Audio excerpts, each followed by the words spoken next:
But first, here at 5:30, Michiganders speaking out against comments made by our state senator. Thank you for staying with us this afternoon. I'm Glenda Lewis. And I'm Alan Campbell. Many are calling Senator Mike Shirkey's comments racist, and this all comes as President Biden signs an executive order to combat racism against Asian American communities. 7 Action News reporter Saima Chowdhury shows us why people here at home want the rhetoric to stop. Michigan Senate Majority Leader Mike Shirkey is being criticized for the comments he made on a TV show last week. Some are calling his words racist and alarming. Take a listen to how he described his battle with COVID-19. The Chinese flu army, they sent in one of their best soldiers. His name was Rona. And I'm not as young as I used to be, so he and I wrestled for, 8 or 10 days, but I finally pinned him. That's what State Senator Mike Shirkey said on a show on Jackson TV a week before President Biden signed the executive action meant to combat incidents of harassment or hate towards Asian Americans. But some say the words Shirkey used to describe the coronavirus feeds anti-Asian rhetoric.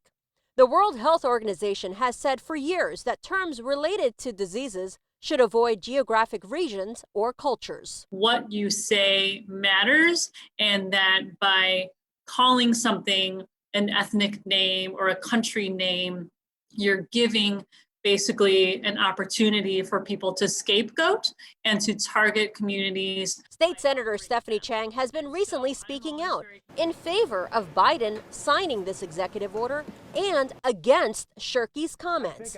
She and the Republican state senator talked about the words he used, but she didn't give more details. It was a very respectful conversation, I'll say. The organization Rising Voices of Asian American Families called Shirkey's words racist and demanded an apology. That group and others also spoke out against terms used by former President Trump. I can name Kung Flu. This is concerning for many as organizations track the rise in hate crimes against Asian Americans. The group Stop AAPI Hate has received 2,800 incident reports from the start of the pandemic through the end of 2020. The comments have been a lot of like, why don't you go back to China, take the flu with you?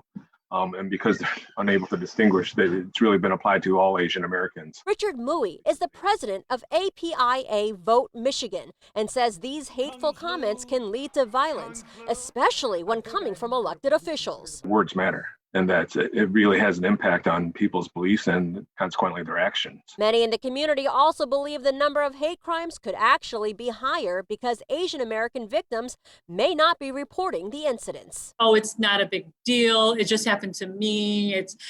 I'll get over it.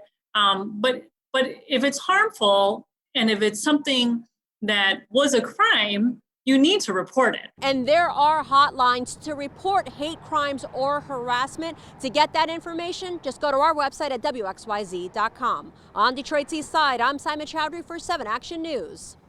All right, Simon, thank you. And we reached out to Senator Shirkey's press secretary, who said he is not available this evening for an interview, but will be available to comment tomorrow during a media availability.